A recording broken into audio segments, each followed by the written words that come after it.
This is Shikha Srivastava from mathematics farm. आज हम लोग क्या पढ़ेंगे? आज हम लोग class 6 chapter 5 that is understanding elementary shapes में एक्सरसाइज 5.5 सॉल्व करेंगे। क्लास स्टार्ट करने से पहले मैं बता दूं कि इसकी पिछली वीडियोस में मैंने एक्सरसाइज 5.1, 5.2, 5.3 एंड 5.4 फुल्ली कंप्लीट किया हुआ है। अगर आप लोग मेरी वो वीडियोस देखना चाहते हैं तो प्लीज मेरे चैनल मैथमेटिक्स फार्म पे जाके प्लेलिस्ट सेक्शन विजिट करिए, वहां पे आपको सीरियल से सारी वीडियोस मिल जाएंगी।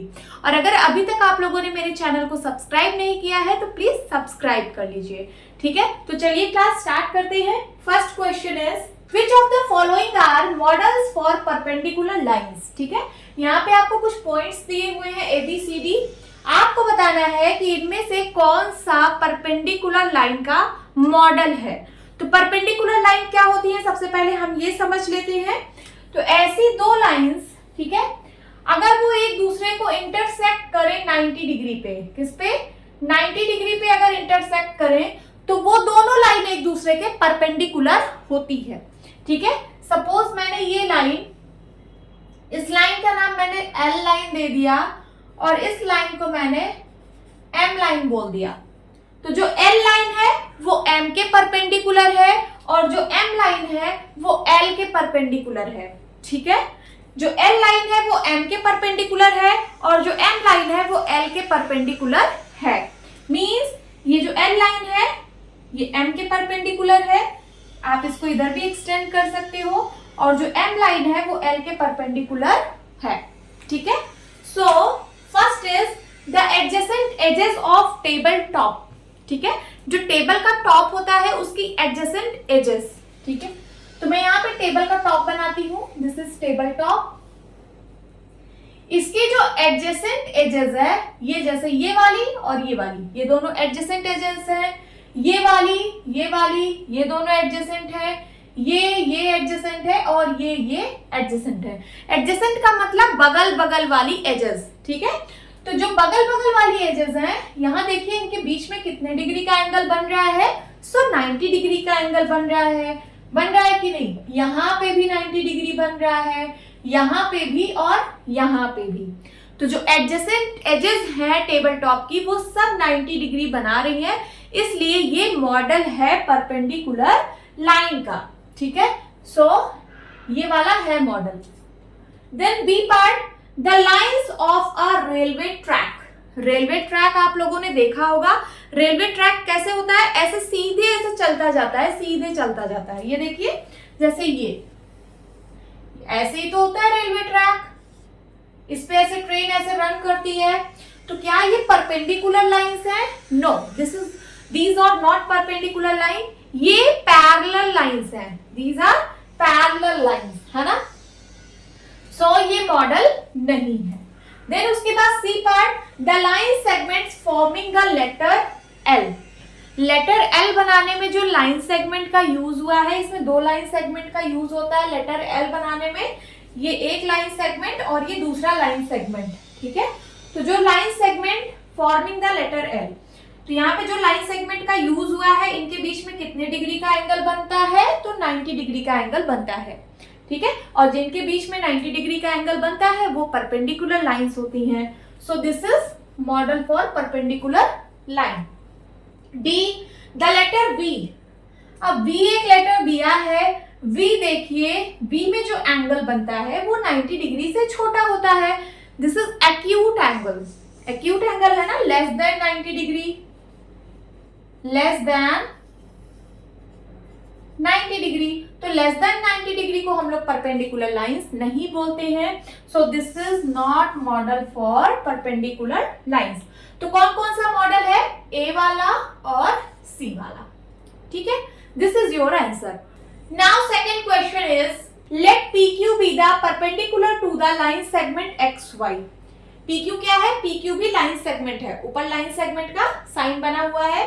तो जो PQ लाइन सेगमेंट है वो XY लाइन सेगमेंट के परपेंडिकुलर है। Let PQ and XY intersect in the point A। जो PQ और XY है वो इंटरसेक्ट कर रहा है A पॉइंट पर। What is the measure of angle PAY? तो आपको एंगल PAY का मेजर बताना है। सो चलिए सबसे पहले ड्रॉ करते हैं। PQ जो लाइन सेगमेंट है वो एक्स वाई के परपेंडिकुलर है। तो सबसे पहले मैं एक्स वाई लाइन सेगमेंट बनाती हूँ, सॉरी लाइन नहीं है, लाइन सेगमेंट है। So this is X Y line segment. जो पी क्यू है वो इसके परपेंडिकुलर है, तो ये मैंने हॉरिजॉन्टल लाइन बनाई है, तो एक मैं वर्टिकल लाइन बनाऊंगी तो इसके परपेंडिकुलर होगी। तो this is P Q line, P Q line segment, ठीक है। फिर कह रहा है पी क्यू और एक्स वाई ए पॉइंट पर इंटरसेक्ट कर रहा है। ये जो इंटरसेक्शन पॉइंट है इसका नाम ए गिवन है, ठीक है। What is the measure of angle P A Y, P A Y, आपको इस एंगल का मेजर बताना है। सो आप लोग जानते हो कि जो परपेंडिकुलर लाइन या फिर लाइन सेगमेंट होती हैं वो 90 डिग्री पर मीट होती हैं, है ना, उनके बीच में 90 डिग्री का एंगल बनता है। तो ये वाला भी 90 डिग्री होगा, ये वाला भी 90 डिग्री, ये वाला भी 90 डिग्री और ये वाला भी 90 डिग्री। क्यों? क्योंकि ये लाइंस परपेंडिकुलर लाइंस हैं। तो आपको सिर्फ इसका मेजर पूछा है, ये वाले एंगल का, एंगल पी ए वाई। तो यहाँ पे लिखिए measure of angle P A Y is equals to 90 degree. This is your answer. Now third question is there are 2 set squares in your box. आपके बॉक्स में 2 set squares होते हैं। What are the measures of the angles that are formed at their corners. उनके corners पे जो angle form होते हैं उनका मेजर कितना होता है, ये आप लोगों को बताना है। Then second question is do they have any angle measure that is common. क्या उनमें कोई ऐसा एंगल है जो कॉमन होता है, मींस 2 सेट स्क्वायर है, दोनों सेट स्क्वायर में क्या कोई ऐसा एंगल है जो दोनों में कॉमन है, ठीक है। तो चलिए स्टार्ट करते हैं। तो फर्स्ट सेट स्क्वायर जो होता है आपके बॉक्स में वो कुछ इस तरीके से होता है, देखिए।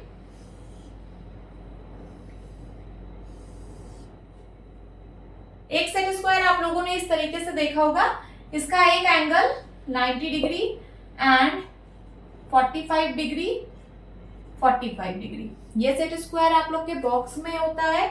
और एक जो होता है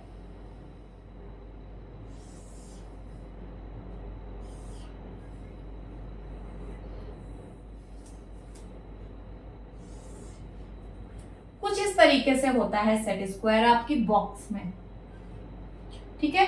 ये 90 डिग्री होता है, ये 30 degree and this is 60 degree, ठीक है। तो सबसे पहले आप लोगों को इसका मेजर बताना था, जो इसके कॉर्नर्स पे एंगल बन रहे हैं। तो आप लिखिए 1 is 45 degree, 45 degree, 90 degree set square, and second is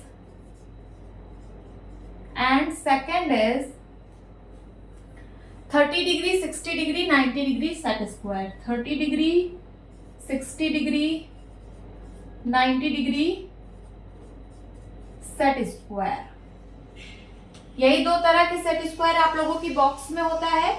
अब सेकंड क्वेश्चन पूछ रहा था क्या इनमें कोई ऐसा एंगल है जो दोनों में कॉमन है। तो हाँ है, ये 90 डिग्री, ये 90 डिग्री, ये दोनों में कॉमन है। तो आप क्या लिखेंगे, the common angle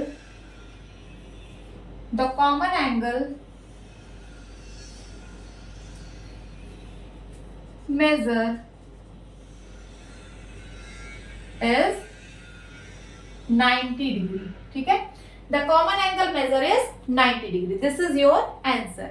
Now fourth question is study the diagram. The line L is perpendicular to line M. आपको एक डायग्राम गिवन है, सबसे पहले आप इसको स्टडी करिए। और जो लाइन L है वो M के परपेंडिकुलर है। लाइन L कहाँ पे है, ये है line L, this is line L and this is line M। ये हॉरिजॉन्टल लाइन है, ये वर्टिकल लाइन है, तो दोनों एक दूसरे के परपेंडिकुलर है।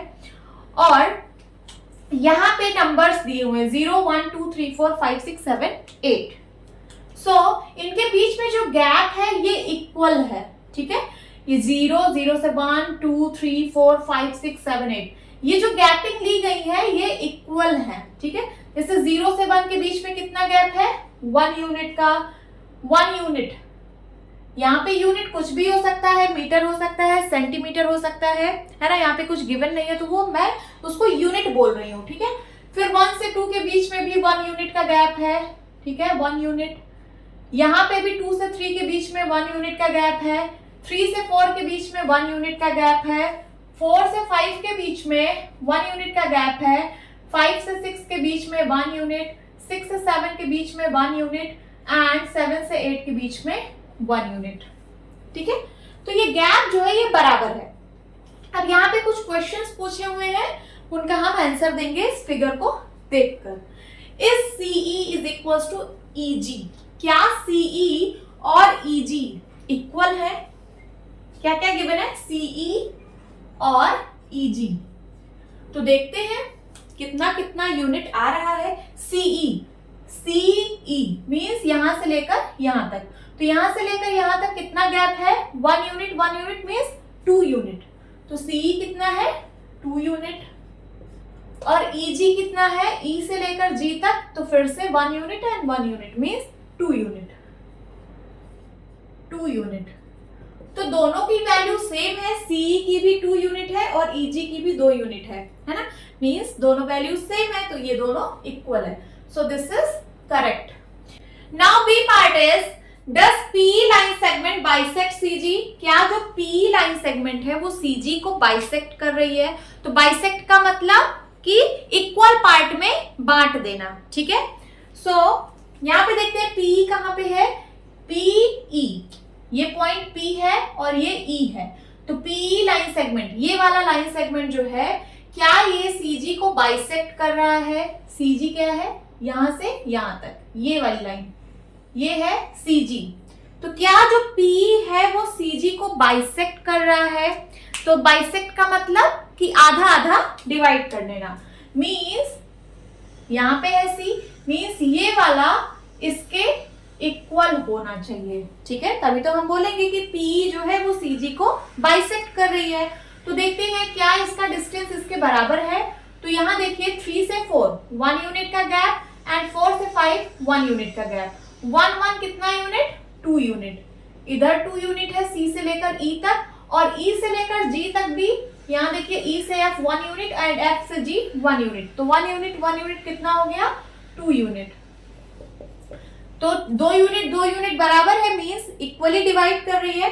तो हम बोल सकते हैं कि जो PE लाइन सेगमेंट है वो CG लाइन सेगमेंट को बाइसेक्ट कर रही है। तो ये वाला भी ट्रू है, यस, यहाँ भी यस, है ना। And then C, identify any 2 line segments for which PE is the perpendicular bisector. ठीक है, आपको कोई 2 लाइन सेगमेंट आइडेंटिफाई करना है जिसके लिए जो PE है वो परपेंडिकुलर बाइसेक्टर है।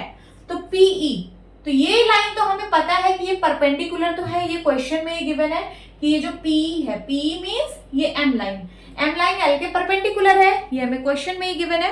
अब हमें कोई ऐसा 2 लाइन सेगमेंट आइडेंटिफाई करना है जिसके लिए जो PE है ये परपेंडिकुलर बाइसेक्टर हो। बाइसेक्टर का मतलब इक्वल पार्ट में डिवाइड करें। सो देखिए, अगर हम DF की बात करें, DF है ना, तो DE के बीच का डिस्टेंस है 1 यूनिट एंड EF के बीच का डिस्टेंस है 1 यूनिट। तो इक्वली डिवाइड कर रहा है कि नहीं? ये 1 यूनिट और ये 1 यूनिट। तो अगर मैं DF लाइन सेगमेंट की बात करूं,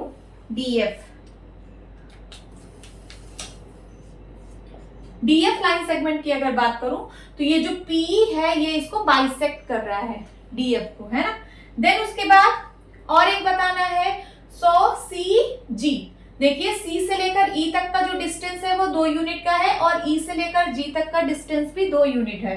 तो मैं बोल सकती हूँ कि CG लाइन सेगमेंट को PE जो है वो बाइसेक्ट कर रहा है। और मैं क्या बोल सकती हूँ, BH, B से लेकर E तक का गैप 3 यूनिट का है और E से लेकर H तक का गैप 3 यूनिट का है।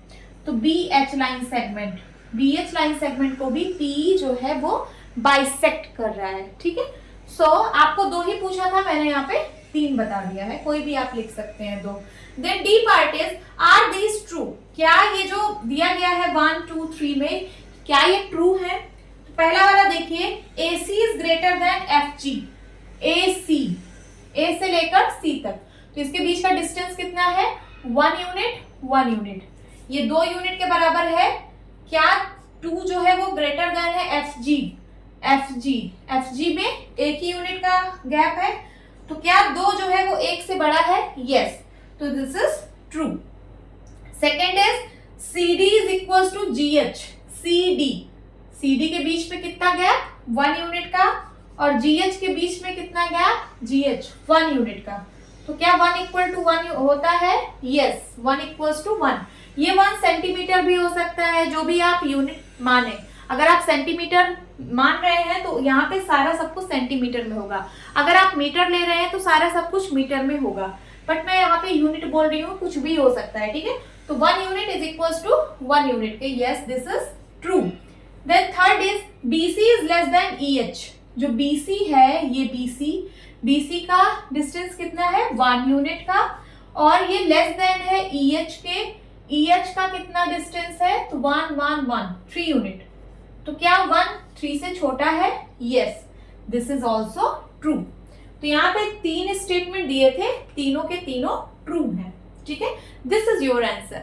होप स्टूडेंट्स आपकी क्लास अच्छी लगी होगी। मिलती हूँ अपनी नेक्स्ट वीडियो में, तब तक के लिए बाय बाय, टेक केयर।